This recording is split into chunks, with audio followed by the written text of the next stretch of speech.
এই এনেকে রাখি আরে এই লেসু করকে এটা লিচু পারলাম রাগ করলা।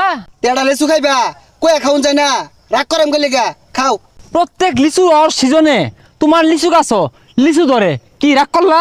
ওই মিয়া রাগ করতাম না মানে লেসু সিজনে লেসু গাছে লেসু ধরতো না জল হই ধরবো না তোমার লিচু গাছ লিচু পাইকে গেলে বাদুরে খা মিষ্টি লাগে কি কথাটা ঠিক না রাগ করলা।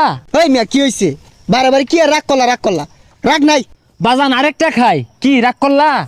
খাও ভেড়া উৎপাত লাগাই দিছি এই মেয়ে এই কি ব্যবসা শুরু করছুন এরা দুইটা খাওয়ার কথা